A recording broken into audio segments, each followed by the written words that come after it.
Welcome, baseball fans. It's time for the Running the Bases podcast. I'm Tucker Wells, joined as always by Coach Jordan Bounds. Coach, happy Halloween to you, good sir. Only 5 days from Guy Fawkes Day. That's true. That's true. Well, all right. So did you do anything with the kids this weekend for Halloween? No, saw Parker's soccer game, and he scored a goal. Nice. Yeah. It's coming right along. So, all right. Well, thankfully, as we sit here, there is more World Series baseball to be played. The Cubs won Game 5 last night, going back to Cleveland for Game 6. Coach, your thoughts on the World Series through 5 games? Oh, I'm loving it. I think it's been great, and I think the best part is that John Smoltz is talking rather than Tim McCarver. Right? How great. I mean, we've alluded to it, but that's one of the most pleasant parts about the World Series. It truly is. But they've been what was it? The second game that was so 4 hour. The third, I think it was the third game, was it? Well, the second game. The one that was over 4 hours long. Yeah, game 2. Yeah, that was an awful game. Yeah. A lot of walks and stuff. But we've seen tremendous athleticism. The way Baez plays second base is just incredible. And that to me is somewhat of a revelation. I've seen the Cubs throughout the year, but I've never really appreciated Baez for the defensive force he is at second base. The Lindor I just love seeing. He's one of my favorite players, whether he's batting, running the bases, fielding, whatever. He's phenomenal, or just smiling in the dugout. Right. He gives great interviews. He's, and he's knocking the cover off the ball. That's right. In this World Series. We've seen, good and creative managing. It's been a great series.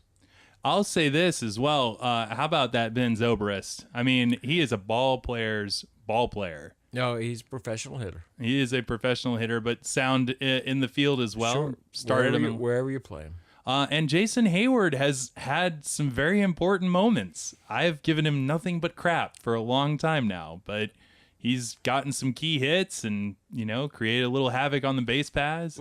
Has he just gotten one hit? In the World Series, he's had, I think he's now 4 for 10, but I'll look that up. Okay. But he's contributed. Yes. Oh, yes, he has. Played good defensively. He stole a couple of bases last game. Those. Yeah, absolutely. So, as we're watching this World Series, though, for the general audience, how the 4-hour game, and it's kind of gone back and forth. Where one game's really great, but the other's kind of not so enjoyable. Do you think that baseball is gaining a lot of new casual fans with this particular matchup? It should. There are exciting people and personalities, and I mean, how can you not like Rizzo and Brian? And I mean, these are Trout-like faces of baseball, and Lindor, and just so many people. And we have David Ross going out, and great pitching, and it's different. I mean, and dominating pitching. I mean, the relief corps on both sides. It should. Now, I do still think the biggest problem that baseball has with, I don't want to say millennials, but with that'd be fair though. With a younger generation is that it is somewhat slow paced compared to other games, because I mean something needs to be done where we're not making a pitching change. Pitching changes aren't an hour of the game. Right, and I think it's the time getting called. Right. What do we do about? I mean, in that game too, in particular, it seemed like there were certain sequences where the hitter calls time, and then the catcher calls time, and then the pitcher calls time, and then the catcher will call time again just for good measure, right. And that's all before a single pitch is thrown. Thank you, Dick Williams. Fair, very fair. But do you have a proposed solution in mind? Like, as you're watching the game, how would you think? Is it time for the shot clock in the majors? It seems to have worked pretty well in the minors to this point. Perhaps, but I also think you might make an exception for the series. Right, sure. There's a different element going on there. You're having the fate of two cities. Right. These cities could burn down if And they both would. Could possibly. Jason Hayward, real quick, 3 for 11, batting .273, but 3 stolen bases in there as well, and he's just you're aware of him. Yeah, right. He's been the disappearing act for most of the year / postseason. So, but speaking of the two cities, so we're going back to Cleveland. I contend that in a 3-1 series, Game 5, the pressure is clearly on the team facing elimination, but that Game 6, it switches back. Like if I think the pressure's on Cleveland to win Game 6, right? I think if you're giving odds, you're going to give it to the Cubs. You have Arrieta on full rest going against Tomlin on 3 days rest. Indians still relying on their bullpen, but still you've got to give that advantage to the Cubs. Schwarber coming back or being able to DH. All of these things kind of seem to give an advantage to the Cubs. And we talked about this earlier. You're only as good as your next starting day pitcher. Right. But, and that's starting Arrieta, Tomlin. Yep. The advantage has got to be with the Cubs in that. I mean, you're talking last year, Cy Young winner who had a good year this year, pitching better now than he has all year against Tomlin, who has been a serviceable number 3 or 4. So we're in agreement that Game 6, the pressure's on the Indians to win that game, that the Cubs should be favored. I can't say the pressure is. If the Cubs lose the game, they're out. They're going fishing. If the Indians lose the game, they got one more game. So I'm not necessarily going to say the pressure is, on the Indians to win the game. I think the Indian fans may feel more pressure, right, going into it. But as a ball player, you're going to play, like you've got to go into the game thinking I'm going to get 3 hits. Right. Well, let's talk 2 things to expand on this. Number 1, Kyle Schwarber. Let's take a minute here. I mean, all of the national media covering this and people on Twitter, so on and so forth, just amazed by Kyle Schwarber. How put his story into your words? Well, we were talking about this earlier, and I was thinking he reminds me of, although I was 2, the stories I've heard of Dusty Rhodes in 1954. He'd been a pinch hitter all year that had a lot of big hits. And Leo used him quite often. He would pinch it for Monty Irvin at times, but he couldn't catch water from a boat. He was an awful outfielder, but he gets into the 54 series. He hits a pinch hit home run off Bob Lemon that wins a game. Then he comes back in the next game and he gets a hit that ties the game up. Pinch hitting, stays in the game and hits a home run to win it. This is the series where Mays makes the great catch. That's what we remember out of that series. But Dusty Rhodes was the one that actually won the series for them, and it was. Let me see if I can get the quote. What Leo said, that a buffoon is drunk on a hitting spree. That was his reference to to Dusty Rhodes. But and I'm not saying that Schwarber is, but he's going through one of those moments in time where, this guy Schwarber was a great hitter last year. He does hold the Cub record for home runs in a postseason. Total. But he's not Babe Ruth. He's there right now. He's on the ball right now. And he does have a strong resemblance to the Babe. So, yeah. Second thing, the fans. At the end of the game last night, it's the first World Series victory in Wrigley Field. There's been a lot of firsts in this World Series, for one thing. But first in Wrigleyville since 1945. they being Fox did a great job just holding on the crowd, just going to different shots of the crowd, singing their win song, whatever that is.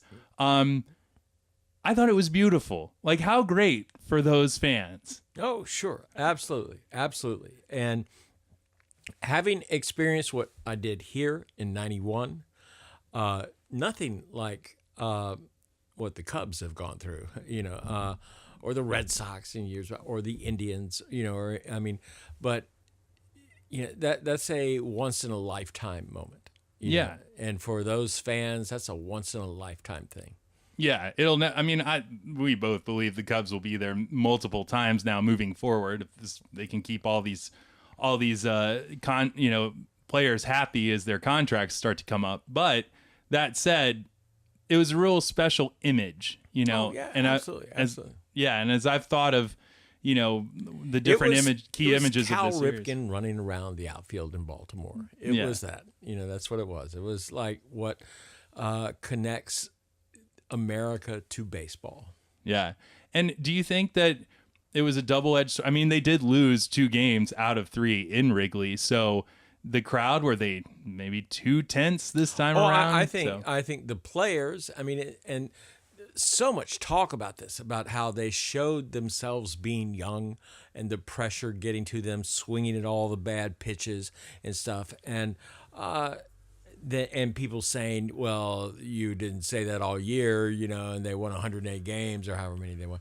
103 in the regular season. Right. Yeah. But I think I forget my train of thought now. Well, the tenseness of the Cubs. I think the Cubs showed their youth. I mean, whether and the same, they felt the anxiety in the crowd, and there is that, but that's part of it. That's part of the beauty of everything. Yeah, and Chapman going, 8 outs last night. I mean, that's they've had that moment in each series. Right. Yeah, so hence also back to our very first topic of conversation. But please, Chapman, quit worrying about the base runners. Yeah. Get the guy at the plate. Yeah, absolutely. With that in mind, Lester, do you think he ever figures this out? The yips throwing to the to first and holding runners and the whole thing. I don't think he's gonna be that worried about it. Yeah, because he certainly does just come to the plate. Mad Dog was awful at throwing to bases. Mm-hmm. He didn't worry about it. He said, "I'm just want to let him get on first base," and he didn't very often. No, he did not. And Lester is a pitcher that does everything off of his fastball, and it is all kind of geared toward that kind of mode. Going to bases, it just kind of breaks that somewhat. Given that this is Lester's 3rd World Series and, the resume that he's building, what's the ceiling for Lester? I mean, does he look like a Hall of Famer now to you? I don't know. I don't know that. Perhaps. Yeah, I mean, there's a possibility of that. I don't know that his age will allow that, Right. And what makes a pitcher a Hall of Famer seems to have changed more than anything. I mean, Blyleven was the only pitcher for like 20 years, other than a relief pitcher, that was put into the Hall of Fame, or somebody from the Negro Leagues. And then until we had this flush of Braves pitchers, recently, and Randy Johnson and Pedro and whatnot. But the standards for a pitcher, they're not going to go by the same metrics. I mean, it used to be if you were a 300 game winner, you automatically got in. Well, right. We're probably not going to have very many 300 game winners anymore, and probably never. And so I wouldn't say never, but right. we might have a relief pitcher when 300. We don't know. It could be Lester. I mean, Lester's on path to do that. Yeah. He certainly had I think he's a Cy Young winner this year.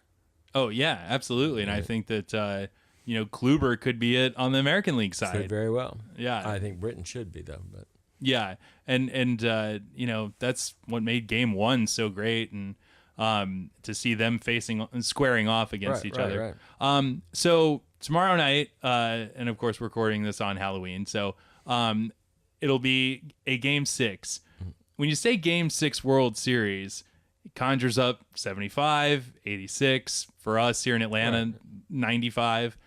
Do you think that, or you know, let's expand playoffs in general, like the 2003 NLCS, the Game 6 with, forgive us, Cub Nation, Bartman. Should we just call him Steve? Would that be better?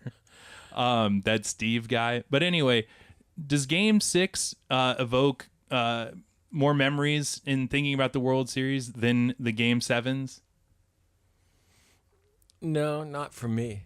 No. The World Series, for me, that began where I suddenly embraced baseball as, or Major League Baseball as this kind of surreal connection to my life that was like some sort of alien globe on the side of my head, was the '60 World Series. And that's Game 7, Maz hitting the home run in Forbes Field. That was Game 7. 62, having Willie McCovey hit that line drive that Richardson makes a stab on. That if that's a hit, is the game's over. I mean, and those are Game 7s. Gibson in Game 7s. Game 7s always seem to mean more. I mean, Yeah. Game 6 always seems to be disaster. Yeah, there you go. That's a much better, thank you. That's a much better way to put it. Okay. But I will say that, you know, Game 6 of 95, there was some eerie kind of similarities to Game 5, but on the Indians, because we're talking about droughts. We're talking about curses, dare I say the name.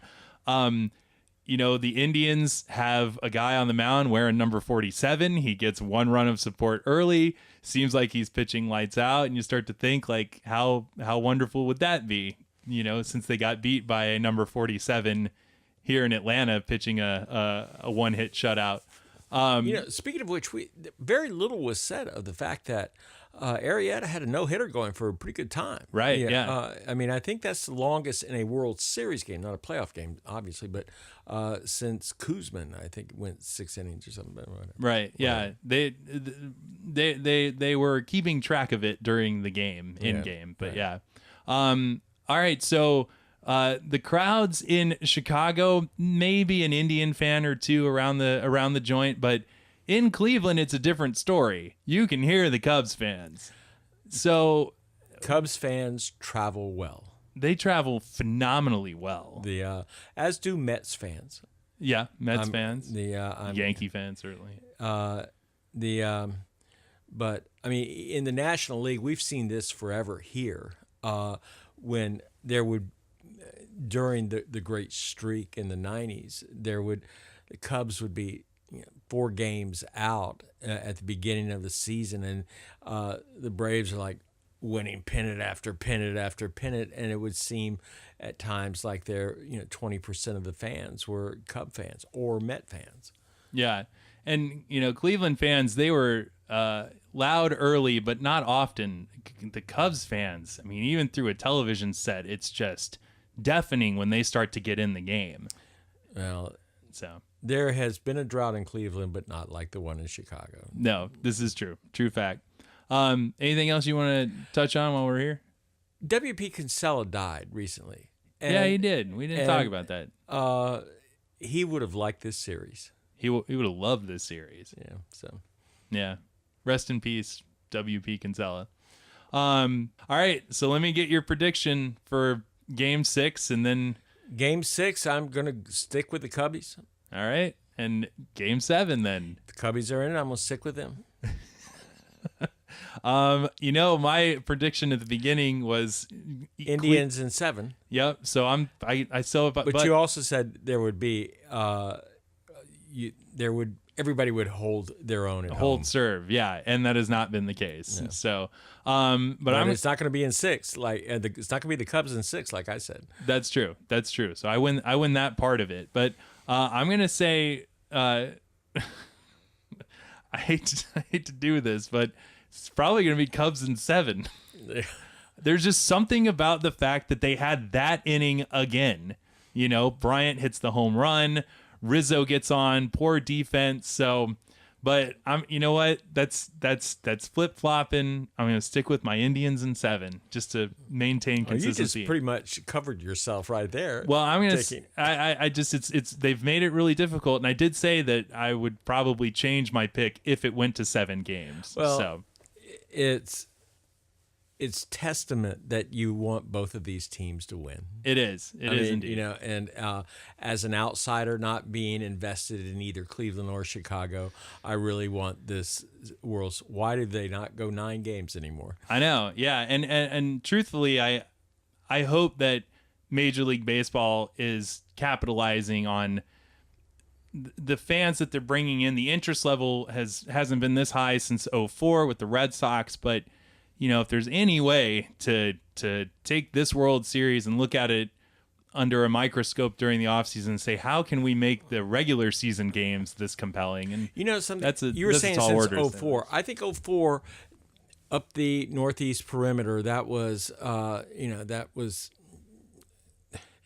it did something there. But I think the last series that really changed the attitude about baseball was 75. You're going to go all the way back there still. I do. I mean, the Big Red Machine against the Red Sox, then the upstart Red Sox were, you know, all this magic and stuff. I think it was that brought fans back in. It was the 70s. People wore those awful uniforms. The NFL was at its peak. And there was this, you know, we'd gone through the 60s, and there was this whole, like, forget the establishment type things, and baseball was part of the establishment. It was, like, old, you know, it was not, but that kind of brought it all back. And I think this has more of a feeling of that World Series than it does 04 or 69 or, you know, some of the other more iconic series. And what was the biggest game in 1975? Well, Game 6. Exactly. Yeah. Yeah, but I'm talking on a pure interest level and ratings and these type things. Highest interest level in a World Series, I would say, since 2004. I haven't seen ratings, but I would think so. And I do think, again, that Smoltz deserves some credit. Oh, absolutely. I look forward to seeing him in the Hall of Fame as a broadcaster now, too. There you go. He is on the path.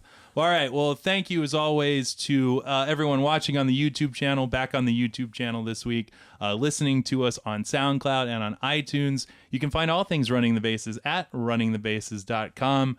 Follow us on Facebook and Twitter. Leave your comments, your suggestions. And, you know, Coach, we said this last year, year before that. This is a bittersweet podcast because the next time we're here, baseball is going to be over. And, you know, that's tough because having it every day is such a beautiful thing, you know? It is, but you know it's not over. Then you've got the Hot Stove League, and we're looking at all the trades. 2016 is made. And you know what? Speaking of hot stove, it's, I think, 85 degrees outside on October 31st. So whatever. So, really? Well, all right. Well, for Coach Jordan Bounds, I am Tucker Wells. This is the Running the Bases podcast. We're coming into home and we're safe, Coach. You have yourself a good night. Good night. Happy Halloween. Happy Halloween.